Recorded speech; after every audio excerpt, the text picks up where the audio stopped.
Hello everyone. G'day Craig and Karen and Joan. Hello Rob and Deb. Yeah, it's been a really wet day out there, hasn't it? Richard and Jeremy have been out in the vineyard. I've been watching them through the window thinking it doesn't look so good. Hello Cotty and John. Hello Peter and Karen. Great to see you. Fish and chips. Look, it's unoriginal but perfect with good Chardonnay. So in big favour of that. Who else? Who else is there? It's just a little gang. There's only 7 households logged in so far.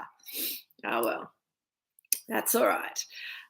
So hopefully you all saw that we've got the new box out. So we're all ready to pack those up and send them off to you if you're up for another box before Christmas. I think I'm going to have trouble actually fitting 6 more wine tastings in before Christmas. We might have to have a sneaky one, either maybe 2 wines one week, or maybe we'll do one between Christmas and New Year. Anyway, we'll work that out closer to the time. We're talking, oh, hello, Shell. How you going? Finished your last meeting. Good work. Dying for a drink. Me too. I'm trying. God, you got next to no rain there. It's been pissing down all morning this morning. It's kind of dried up a bit this afternoon, but we just took the dogs for a walk. And the ground's so wet that it's just like the water's just running down the little rivers. So yeah, it's pretty wet here. We'd quite like it to stop for a little while now, but that's not how nature works, is it? So Chardonnay, love Chardonnay. If anybody asks me, it does take me a while to think about it, but I think probably Chardonnay would have to be close to. Hello, Sharpie and Rod. Lovely to see you. I think Chardonnay is probably my favourite grape variety, and that's for some people a little controversial because it's a white grape variety, and for other people it's controversial because so many people have had bad experiences with Chardonnay, and I think there's still a lot of really not great Chardonnay out there in the world. But we're having a big Chardonnay renaissance in Australia at the moment. We're finding with Moorooduc Chardonnays that we're having trouble keeping up with demand, but we're also finding this kind of weather that we're having, if this weather lasts for a bit longer. I'm sorry, my dog's gone crazy. Hi! I'm trying to talk to my friends on the YouTubes. She's very upset because Mum's given her different dinner tonight, which she doesn't like. So now she's expressing her disgust by going silly. Shell, you veganised Jill's chicken and added a Shell touch garlic and dill. Ooh, delicious. Very good. So have you used I can't believe it's not chicken, or how do you veganize chicken? I'm not sure if tofu? Let me know. What was I saying? Oh, the weather, yes. So if the weather stays like this for a few more weeks, we could be in trouble again this year with Chardonnay, because in a few weeks the vines will be wanting to flower and set their fruit, and we don't want that to happen when there's this horrible wet, windy, cold weather. We want lovely, dry, sunny, blue skies, clear and calm weather for flowering and fruit set. Hunter's ripping out Semillon and planting Chardonnay. Oh no, that's terrible, Craig. I don't think that the Hunter Valley is the place to grow Chardonnay. And that was one of the things that I wanted to talk about. So let me get some wine in my glass and we'll talk about why Chardonnay became unpopular and why it's become popular again. And I think a lot of that's got to do with where it's now being grown. And I don't think Hunter is the place to grow it. The sort of places where Chardonnay should be grown are cool and often maritime. Hello, Daryl and Sue. Lovely to see you. And this is why the Mornington Peninsula is such a great place for Chardonnay. Now, I'm not going to drink a Mornington Peninsula Chardonnay tonight because I thought it would be interesting to go a little bit further afield. So other places that we're seeing very exciting Chardonnays coming from, obviously Tasmania. And I had, as one of my suggestions, this Bellwether. It's a bit cold still. I didn't get it out of the fridge in time. Bellwether Tamar Valley Chardonnay from 2017. So Bellwether is actually a brand from Coonawarra, but Sue, who makes this wine and owns this brand, has contacts, and she's been buying some Tamar Valley Chardonnay fruit from Tasmania. very exciting. I really like this one, but we're not going to open this one today either. Another good place to grow Chardonnay on a completely different scale is, of course, Champagne. This is one of my favourite Blanc de Blanc champagnes, is the Comte de Champagne, which I found I rustled up from downstairs. I have to go and put it carefully back because this is a very special, expensive bottle that I think Richard bought on a whim for a special occasion. Hopefully I'll be there for that special occasion. But Chardonnay-based Blanc de Blanc champagne is beautiful. It has a real kind of line and an elegance and a length to it, which is pretty special. Soy protein concentrate tastes and feels just like chicken when you put it in. Right, okay, thanks, Shell. Yum. So, yes, Blanc de Blanc on a champagne label means that it's made of 100% Chardonnay. It means it's white sparkling wine made from white grapes. And we have some beautiful Grand Cru vineyards in Champagne, one of which I've been raiding Richard's cellar. This is a smaller champagne producer called Pertois Le Brun. It's a new one for us. And the reason that I pulled this one up is because it's a Blanc de Blanc from a village called Cremont. And Cremont is one of my favourite champagne Chardonnay vineyards. Louis Roederer has a lot of really good fruit coming from Cremont. And I think even tasting it as a base wine, which you don't usually get to do unless you get a special invitation, but even tasting Cremont as a base wine, it has a lot more character and expression to it than some of the other Chardonnays from this very cool region, which is Champagne. But we're not tasting Champagne tonight either, Craig. Yes, going back to Hunter after Mornington Peninsula and Orange. Yeah. Aha. Sorry, Richard? Yes, so Dad's bringing up a Hunter exception to the rule, which is the Tyrrell's VAT 47, which is a lovely Chardonnay from Hunter. It's also quite expensive and hard to get, and I think that it's a very special site. So other Chardonnay that I considered, which I may open if I get bored tonight, is, of course, our tried and tested Chablis. Now, this is a Chablis from a producer, the producer that we looked at last year, but this is a premier cru of theirs, Beauvoir, which I'm quite keen to taste because I haven't tasted this yet. So that's on my back burner at the moment. Craig is doing a compare and contrast of Dappled from the Yarra versus De Salis from Orange. Now, I know the De Salis wine very well. I think it's a delicious choice. I don't know Dappled from the Yarra, so I'll be interested to see how they go together. Robin Debber having the Deepwoods Estate 2020 single vineyard Chardonnay from Margaret River. So that brings me to my choice for tonight, which is not Margaret River, but it's also Western Australian.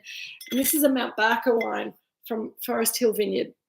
Now, Forest Hill Vineyard is a little vineyard that's been going for a while now.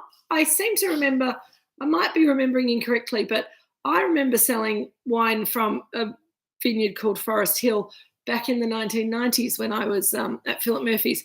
The label's different. The Lane from Adelaide Hills, fantastic Sharpie and Rod. I think that's a delicious wine too. But I thought I would open the Block 8 Chardonnay from Forest Hill Vineyard, partly because it's a wine I did a swap. The Pringa 2016 Cotty is a delicious wine too. I did a swap with, Jill's bringing some, are they flowers for us, Jill? Yes. Jill's bringing us some fresh flowers. I was wondering if she was going to change the dead flowers over before we started the Drinks with Kate session, but she decided she wanted to be on television, so she's brought them out now. Aren't they lovely? Beautiful flowers. Hello, Nareem. How are you going? Margaret River with Amelia Park. Fantastic. So, Mount Barker, a bit further south in WA. Oh, Bobar Chardonnay. Where's that from again, Shell? I know that name, but I can't remember where it's from. Is that Yarra Valley? So I'm going to put some of this in my glass. Jill, Craig says hi. and the beautiful lilies from Sue and Daryl. So that's Sue and Daryl are on the call, Jill. So they'll be able to appreciate the beautiful lilies that you put up. There you go, Richard. Have a go at that. So, Peter and Karen. Oh, yes, BWS, yes. Agree on skins because it was in the cupboard. Well, are you guys still in Queensland? I think I think depending on where you are in Australia, it's easier or harder to find decent Chardonnay. Hello, Zach, Jack, and Hannah. Matt Adam Chardonnay, beautiful, going well with your cheese. Excellent. Well, cheers to that. Here's to Chardonnay. I'm just going to have a little smell, a little taste, and then we'll talk a bit more. Back in Queensland for 4 days. Well, if you will get about the countryside, then I can't really be helping you with fine wine choices. Ah, that smells gorgeous. So, very happy with our selection, Dad. You might find this one slightly acidic. It's quite youthful. It's pretty tangy, but I really like the aromas. I really like the flavours. I wish I had some pomme dauphine to have with it, or a chicken sandwich, but of course I don't. So Chardonnay. Chardonnay is a grape variety.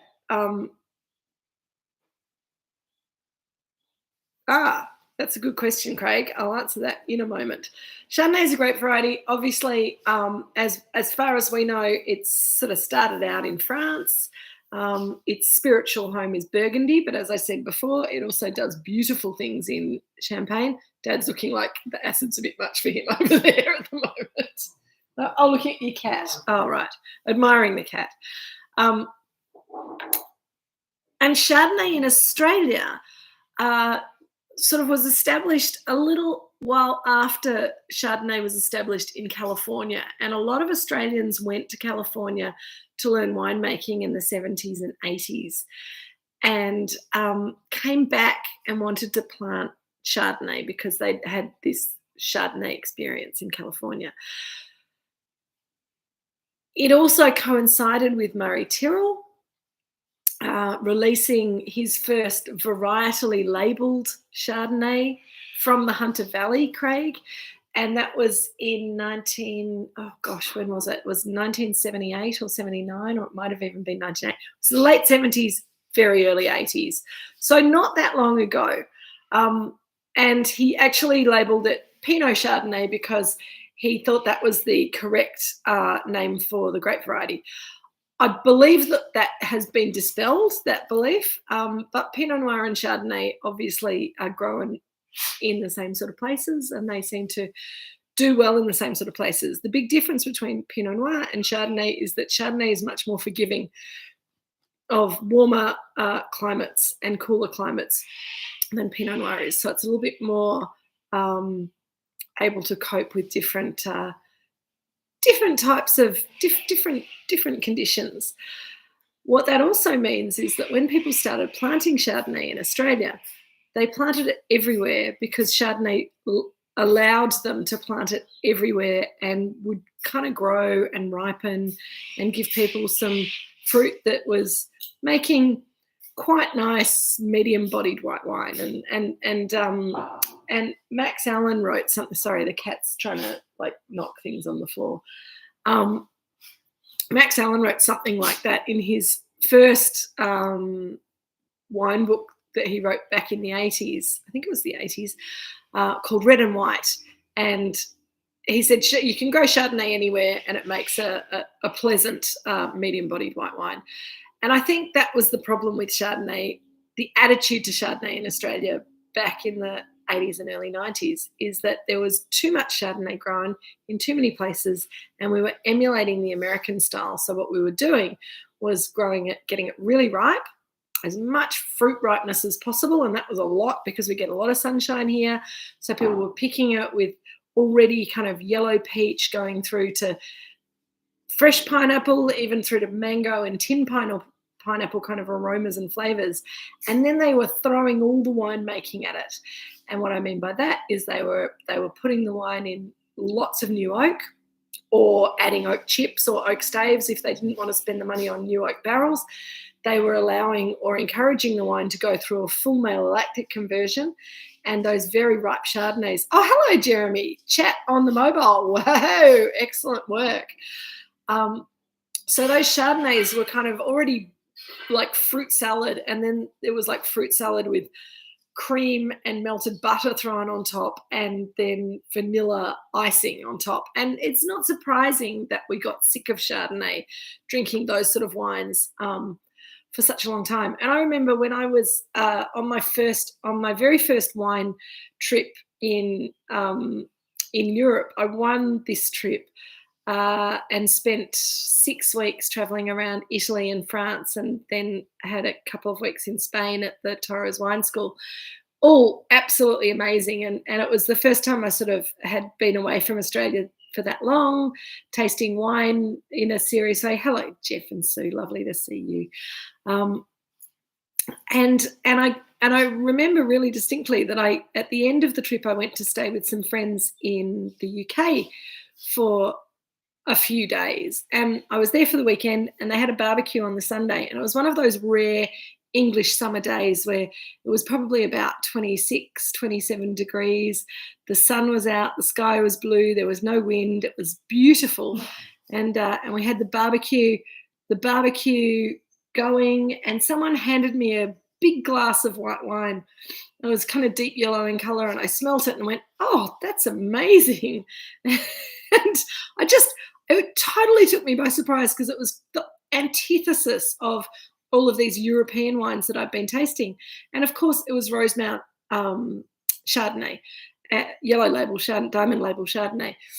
And I was a bit embarrassed, because I'd been a real snob about that wine for a long time, but it kind of reflects the stories that Oz Clarke tells about discovering Australian Chardonnay in the 1980s, 1990s. And a lot of those wine writers in the UK who'd been drinking Chablis and drinking Europe. I've got a bit of fuzz on my nose, sorry, itchy nose.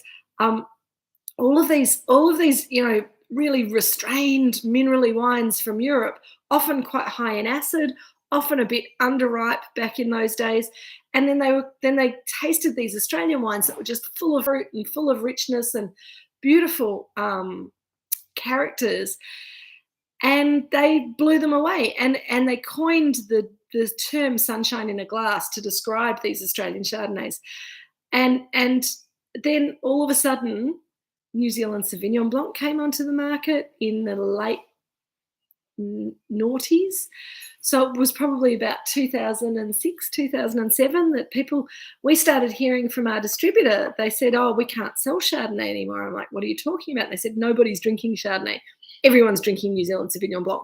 And I totally agree with Peter and Karen that I'd much rather drink really basic Chardonnay than almost any Sauvignon Blanc. That's not quite true. There's some very lovely Sancerres out there, and really interesting Savy Blancs that can do really delicious things, particularly from Italy. I had some really lovely Italian Sauvignon Blanc up in the Alto Adige, super ripe, really exotic kind of flavors. So Sauvignon Blanc can be good as well, but there's a lot of really disappointing Sauvignon Blanc out there as well. A 2019 Hugo Family Chardonnay from McLaren Vale, Jeff. Oh, nice. So yes, Jeremy, you're right. We shouldn't be bagging Sauvignon Blanc generally, because there's some really lovely Sauvignon Blancs out there. But I think that Chardonnay. Shell, that's very naughty. Yes, so everyone kind of went away from those big, rich, blousy Australian warm climate Chardonnays, and we're drinking these really kind of high acid, sometimes a bit of residual sugar, tropical fruited New Zealand Sauvignon Blancs. So it was just a reaction, and often people react a little excessively to something that they've had too much of. And the people that I've spoken to about anti-Chardonnay sentiment in my career and in doing my research for my MW dissertation, it was almost all women who were sort of ranged between 30 and 60 years of age back in 2008 when I was doing the research. And they all said, we drank too much Chardonnay in the 90s, and we just got sick of it. And if you give them modern day Australian Chardonnay without telling them what it is, most people who think they don't like Chardonnay are completely amazed by what Chardonnay tastes like today. So that was my point. Coming around to Chardonnay has turned around a lot, and a lot of Chardonnay that was planted in the wrong places has been pulled out and replaced by other more appropriate grape varieties. But the people who are really passionate about making high quality Chardonnay, delicious Chardonnay in cool climate regions, have really refined those wines, because we went through those years where it was quite difficult to sell and we had to kind of massage people to, come back and try it. Don't give up on Chardonnay. It can be beautiful. It can be complex and can be exciting. It can be this, it can be that. And these days, we're actually selling out of Chardonnay before we can release the next vintage, which is a different kind of problem. It's a better problem to have. It's annoying in other ways, because it means that we're sometimes releasing our Chardonnay a little bit earlier than we ideally would like to, and relying on you guys sometimes to maybe buy enough to put some in the cellar and let it age for enough. But we're also trying to put some things in the museum. And it's amazing how much people are loving good Chardonnay again. So it's pretty exciting. Now, Cotty is remembering having an awful dessert Chardonnay about 20 years ago and saying that she thought it was from Barossa. So that's unpacking all of that. Barossa is not the right place in Australia to grow Chardonnay in general, I would say. And I feel quite comfortable saying that fairly categorically. Barossa is a warm climate. It's really good for Grenache. It's really good for big, rich Shiraz. The cooler parts of the north of Barossa, up in the hills, and Eden Valley and the Clare Valley, do terrific Rieslings, very classic Australian Rieslings. Chardonnay, not so much, as far as I'm concerned. Coonawarra is also somewhere that used to grow and make a lot of Chardonnay, and I actually had a Coonawarra Chardonnay on the plane on the way home, which was surprisingly not awful, but it was very old-fashioned in style, and I think probably a lot of those Coonawarra Chardonnays are being replaced by other more appropriate grape varieties, and it's why people like Bellwether are not making Coonawarra Chardonnay, but buying Chardonnay from Tasmania to make a Chardonnay for their range.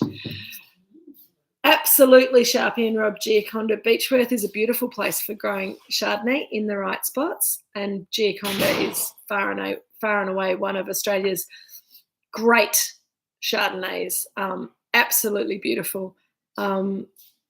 And unfortunately, it's hard to get hold of these days, but yes, absolutely, for a special treat. Lewin Estate Chardonnay still. Lewin Estate Chardonnay, the Art Series Chardonnay, is really interesting, from Margaret River. It's one of the few Chardonnays that I've seen from Australia in this day and age that has, I think, still 100% new oak on it. And it manages to handle it. Like, it's quite a glossy, big, voluptuous Chardonnay. But it handles that new oak, whereas a lot of modern day Chardonnays, because they're being picked a little bit earlier, we're looking for more elegance and restraint, higher acid line, more lemon, citrus fruit, some grapefruit, if we're lucky, less of that plusher fruit. Those sort of wines tend to prefer less new oak, and so it's pretty interesting to see how Australian Chardonnay's diversified, and how the really special sites like the Giaconda vineyard, like the Lewin Estate Art Series vineyard, like I think the Moorooduc McIntyre vineyard, and other Mornington Peninsula Chardonnay vineyards are doing really special things. There's some amazing Chardonnays coming out of the Yarra Valley as well. Really exciting grape variety when people are treating it like a grown-up grape variety, rather than trying to just make kind of juice box wine out of it. So what else are people saying? I'm not engaging with your Sauvignon Blanc talk, you guys. I'm just leaving that on the table. Craig, the De Salis wines obviously using new oak compared to dapple makes such a difference. It's interesting, isn't it, that new oak these days, I think we're a lot less tolerant of too much new oak, because we're getting used to the quality of flavour that we get from really good quality Chardonnay fruit that doesn't need to be kind of plumped out with new oak. One of the things about Chardonnay, and I'm just going to have a little talk about this Mount Barker Block 8 Chardonnay while I'm kind of jumping around all over the place, because this is a really special wine. One of the things that we're seeing more and more with Chardonnay is slightly lower alcohol levels, and I think, some places that are a little bit warmer, and I think quite a lot of the sites in the valley, in the Yarra Valley, are certainly seeing this, that they're picking the fruit earlier and having lower alcohol as a result. So sometimes 12.5%. This one's 13%, and it's still looking quite restrained and quite elegant. So I will answer your question in a minute, Craig, but we're going to talk about this wine in a moment. I think garlic too much for the Chardonnay, possibly, Shell, but garlic is delicious. So I kind of agree with you that too much is almost never enough. Maybe needs to be kept a little bit separate from Chardonnay, though, often. This wine for me has got a really lovely grapefruit aromatic. So I talked about citrus and I talked about lemon, but this is, and I see grapefruit in a lot of Western Australian Chardonnay. More pink grapefruit in Margaret River. This is more yellow grapefruit from Mount Barker because it's a little bit cooler.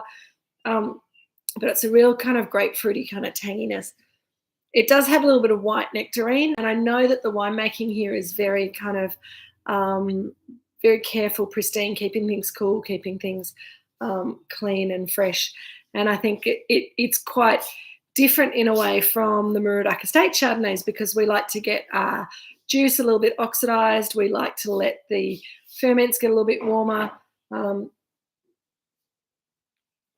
I think you can taste the difference between this wine and the wines that we make here, because it's really tight.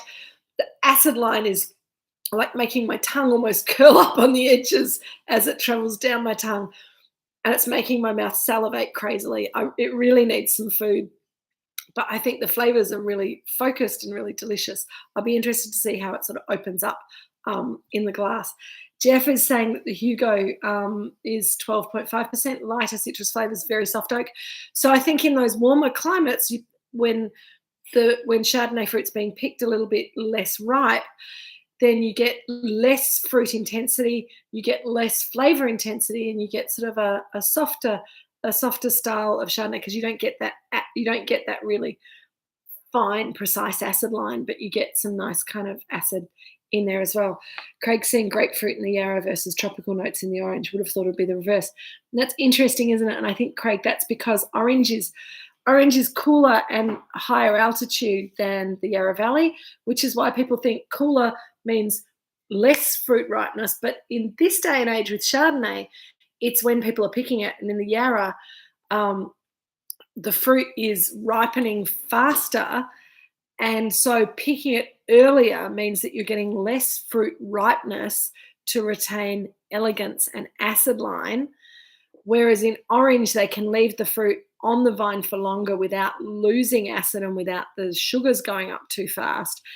And so the flavour profile develops more. And so you get this kind of inverse ripening sort of line, that in the warmer climate, because people are so worried about losing the acid and the flavours getting too ripe, they're picking earlier. So you will get more leanness and more lemon citrus in a Yarra fruit. Hello, Penny. Lovely to see you. I hope you've got a glass of Chardonnay, or at least a glass of something in your hand at least. But yeah, those cooler places like orange, some vineyards on the Mornington Peninsula as well, because here we have the option of leaving the fruit on the vine for longer without losing acidity, but we gain, I think, more tropical fruit characters than we want to see. And I think if you talk to someone like Tom Carson, he's more extreme than us. He's looking for just kind of almost kind of grassy herbal notes and yellow grapefruit from his fruit. So he's picking a little bit earlier than we do. We like to see some lemon, some grapefruit, citrus characters. We also like to see a little bit of white peach, white nectarine in the fruit profile. And so we pick maybe a couple of days later than they do at Yabby Lake. And so we get more of that kind of character. Coddy's seeing more honey and cream while eating the fish. Now that we've finished, the acid's more predominant. Well, if you're having fish and chips and it's cooked in oil, you've got that oil, you've got the batter, and that will counteract the acidity and bring forward the creaminess and the fruit character. And I think that's a really interesting part of food and wine matching. It's one of the reasons, very good, Penny. It's one of the reasons that I suggested with your food and wine matching, maybe something like a chicken sandwich, but with sort of, some creaminess from the mayonnaise or the sour cream or whatever. Um, that potato dauphin dish from Elizabeth David, if you didn't make it tonight, I highly recommend making it sometime soon because it's delicious. Use yellow waxy potatoes, slice them up, cook it for a long time. Make sure you get the garlic in there as well. But the cream and the potatoes and a bit of nutmeg on the top is really super and very special as just a really delicious luxurious potato dish that works really, really well with Chardonnay. Craig asked me ages ago, what flavours does new oak dull down? Now, I think that new oak flavours, they don't necessarily, they just hide the other fruit flavours because new oak can be very overwhelming, and the flavours of new oak and the aromas of new oak are all about sort of cedar, sometimes slightly more exotic perfumed wood. Often there's a vanilla note to oak, and if it's French oak, then it's usually very pure vanilla bean kind of aromatic or creme brulee characters. So that'll be when you're combining your new oak with your malolactic fermentation, you get that creme brulee character. If you've ever been in a French restaurant when they're torching a creme brulee and you smell that toffee coming up, that's a very distinctive character of quite heavily new oaked high quality Chardonnay. But you lose some of that citrus and nectarine character, or it just hides it. And I think that in a way that's a shame. If the wine's got enough power to it that it balances the oak, then fine. But too much new oak, it's just like putting too much vanilla flavoring into a cake, and then it just tastes like vanilla and you can't taste any of the other things. So, Craig, people often refer to a struck match flavour. Any way to dumb that down? I don't see it. So, struck match character doesn't come from oak. It comes from another aspect of barrel aging wine, and it's something that we call reduction. It happens in an anaerobic situation, and sulfides develop in the wine, develop these kind of struck match aromatics. In small quantities, that can be quite attractive sort of savouriness. A lot of Australian Chardonnay producers are chasing that character because they think it makes their wine look less fruity, more savoury, and so therefore more Burgundian, which I think is a bit of a leap of logic. And often when there's too much of that sulfide character, then again, you lose the fruit purity and you lose the focus of the wine. And it also becomes quite bitter on the finish. In extreme cases, you get what is known as mercaptans, which is when those sulfides have become kind of stuck and they break down more, and you get this awful, it's not just struck match, it's like burnt rubber, like burnt tires when people are doing burnouts on the road, that kind of smell. And that often the struck match character will blow off a wine after you've opened it and left it in the glass for a while, but mercaptans doesn't blow off, and it just kind of spoils the fruit purity and the focus of the wine. Rob and Deb are talking about their deep woods on the citrus apple spectrum, a hint of pale stone fruit, good acid, fantastic. Yes, Sharpie and Rod, I can. Thank you for reminding me. Is there much Chardonnay in Italy? The answer is yes, there's quite a lot. Hang on. Yes. So, yeah, Craig, it's really quite difficult to dumb it down. And if you don't see it, Jeremy's just saying it starts to get into complex sulfide things that don't go away with just air. It's been a proxy for quality. Thank you, Jeremy. It's nice to have a winemaker who can say what I'm trying to say much more succinctly and clearly. So, yeah. What is not correct, Jeremy?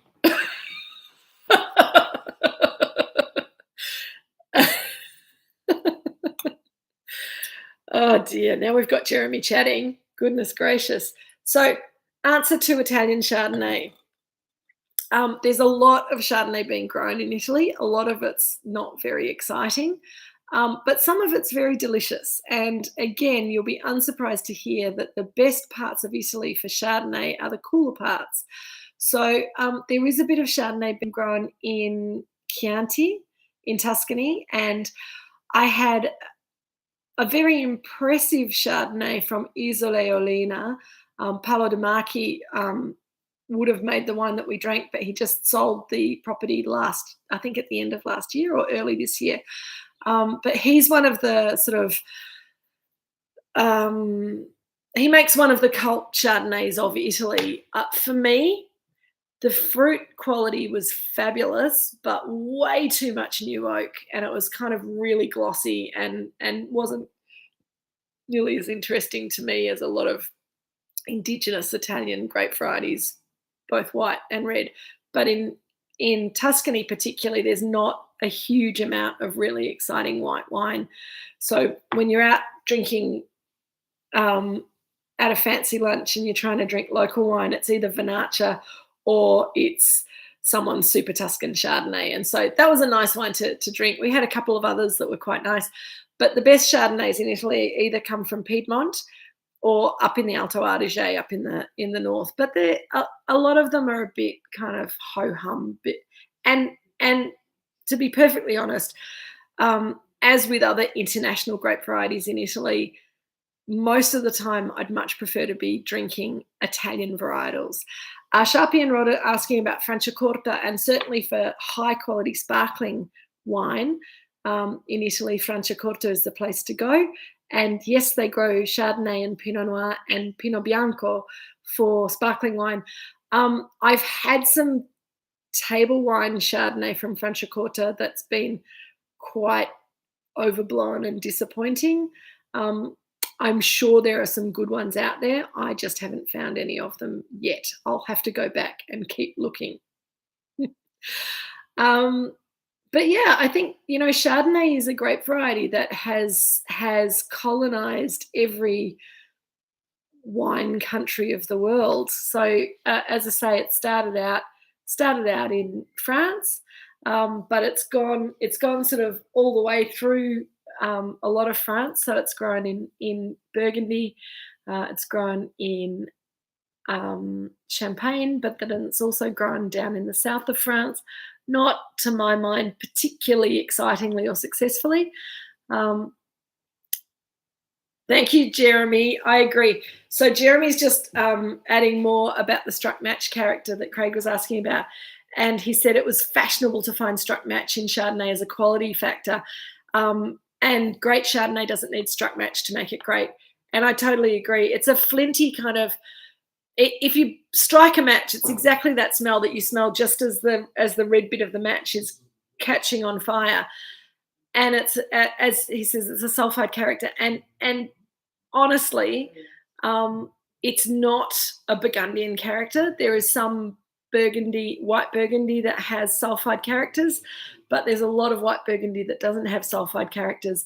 And great Chardonnay doesn't need struck match to make it great and delicious. In fact, we try to avoid that character in our wine. It's a bit controversial. A lot of wines that have won trophies, Chardonnays that have won trophies in shows in recent years have had that character, which is why it gets talked about a lot. But yeah, whatever. But yeah, Chardonnay's grown now across a lot of Italy. There's also, I've got to say, one of the best Italian Chardonnays I've ever tasted is from Sicily, from a producer called Planeta. And that sounds weird, but I haven't been to the vineyard. I've got no idea how warm it is, but the wine itself is magnificent. It's very different from Burgundy. Obviously, it's very different from American Chardonnay. It's very different from Australian Chardonnay. It's quite special in its character because it tastes Italian. It tastes like it comes from a warm climate, but it's got really lovely acid line and elegance to it as well. It's big, but it also has. So that's a wine to look out for. It's quite expensive. Again, it's a bit of a cult wine, so it's hard to get. And but if you ever get a chance to try Planeta Chardonnay from the south of Italy, that's a good one to have a go at. I think, however, outside of Burgundy, the best places to drink Chardonnay from hang on, let me start that sentence again. If you're drinking Chardonnay, no, Penny, I can't recommend a Barossa Chardonnay. You might have missed it before. I was just saying before that Barossa's too hot for Chardonnay, and I don't rate any of the Barossa Chardonnays that I've tasted. Sorry. There's quite a lot being made, and you might find something that you like, but there's nothing I personally could really recommend. And my Barossa friends will probably send me hate mail for saying that, but they make a lot of other lovely wines. Riesling, drink Barossa Riesling, it's delicious. Craig, do you think you could make a great Shardy without oak? Yes, Adelaide Hills, absolutely, Penny. So near Barossa, you've got the Adelaide Hills. That's a bit cooler, and they make beautiful Chardonnay there. The Lane's great. Shaw and Smith make beautiful Adelaide Hills Chardonnay. You can also find some quite nice Chardonnays coming out of the cooler parts, even of McLaren Vale. It's a bit controversial, but McLaren Vale's a bit closer to the sea than Barossa, and so some of the cooler sites there make some quite nice Chardonnay. But yeah, don't apologise. Sorry, I was just trying to get all the information out. I wasn't being cross at all. But yeah, I think as I was starting to say before, and I will answer your Craig, you're asking lots of very good questions tonight. I love McLaren Vale, Penny. You've got to go and visit my friends in McLaren Vale at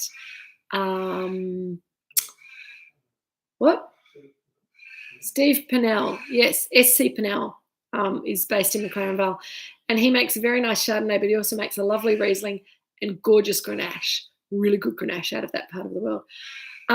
Okay, no oak Chardonnay. I'll come back to my comment. I can't even remember what I was trying to say before. You've all distracted me so much. No oak Chardonnay. So there's a difference between Chardonnay that doesn't see any new oak and Chardonnay that doesn't see any oak, which is kind of the stainless steel tank fermented Chardonnays that we saw back in the 90s. And I think Chardonnay is a grape variety that likes to be able to breathe a little bit while it's being made. And so tank fermented Chardonnay that's kind of made the same way that Riesling's made is not particularly exciting, but you can make beautiful Chardonnay in old oak barrels that doesn't have any new oak flavour. And in fact, if you guys remember, and you'll have to remember it because it's all sold out now, but if you remember our Devil Bend Creek Chardonnay, that doesn't see any new oak, but it's fermented in old oak. So what oak, when it's new, it gives flavour to wine. It gives that cedar, vanilla, woody, cakey flavour to wine. But when it's old, it just lets the wine sort of expand and contract a little bit and lose a bit of its edge. And so I think Chardonnay with no new oak, absolutely. Chardonnay that's been fermented completely anaerobically and kept in a stainless steel tank all its life, less exciting. But when you taste a lot of Chablis, a lot of entry-level Chablis and cheaper Chablis might see a little bit of old big barrel age, but not so much little barrels. And also base wine for champagne is often doesn't see any new oak. So depending on what kind of Chardonnay you want to make and how you're going to get other complexity into it, because one of the things that I wanted to say about Chardonnay that we've skipped over up until now, but I can loop back now, is that Chardonnay is a non-aromatic variety. So if you make Chardonnay the way that you make aromatic varieties, a really good example of an aromatic variety is Riesling. Gewürztraminer is another one. Sauvignon Blanc's another one. And aromatic varieties, the wine tastes exactly the same as the fruit tastes when you pick it off the vine. And you don't want to lose that fruit character, so you make the wine with no oak. You make the wine in an inert container that doesn't allow oxygen in and doesn't let any of the fruit characters out.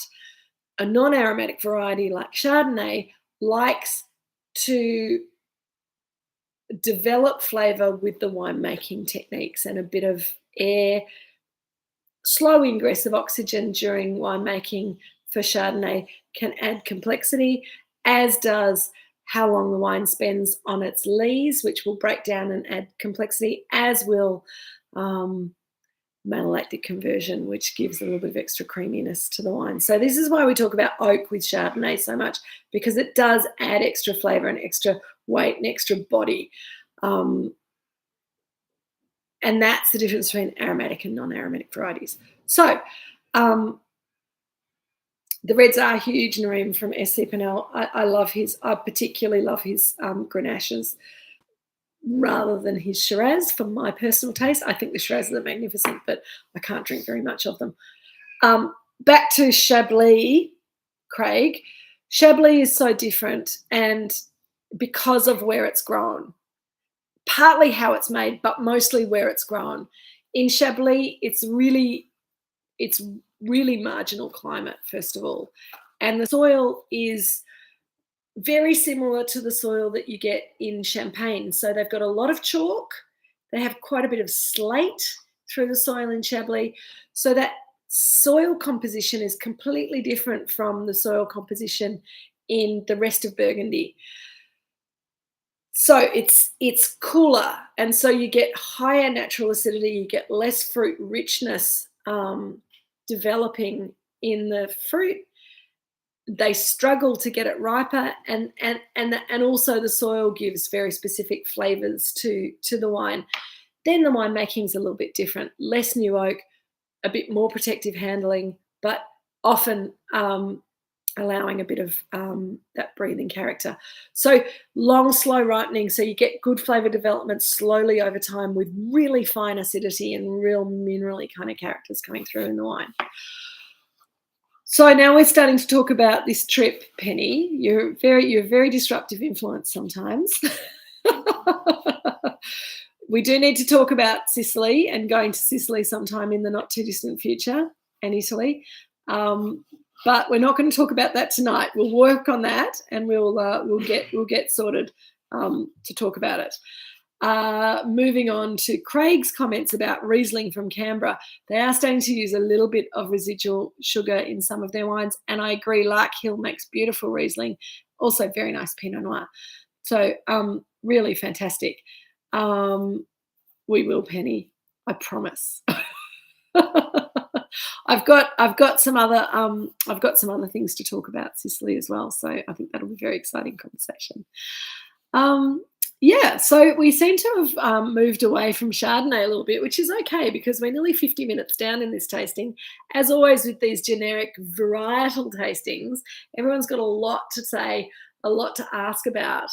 I think it has been really fun, Sharpie and Rod, and I think I have to remember that we need to do these generic varietal tastings every now and again because it's great. And we could have a whole nother session on Chablis. We could have a whole nother session on Blanc de Blanc Champagne. So let's keep those up our sleeves for next time. I'm going to finish up in a moment. Just reminding those of you who came in late that we have the new box up on the website. There's a link on the email that I flicked you through this afternoon. It's going to be the last box for this year. I'm going to struggle to fit the 6 wines in before Christmas at this rate. Next week I will be in Mildura as long as the floods don't get any worse. I'll be judging at the Australian Alternative Grape Varieties Wine Show. I don't think I got the name of that quite right, but it's the 21st anniversary and I was one of the original judges 21 years ago. So they've invited me back for old time's sake. I thought it was a very appropriate week then next week to talk about Sangiovese. So again, BYO wine. I've suggested either a Chianti. You can go, if you're Melbourne based, you can go to the Prince Wine Store and grab one of many delicious Chiantis. The Poggio is one that we've done before. They've got the 2020 today. We're not going to do Craig ever, but we will do Grenache, okay?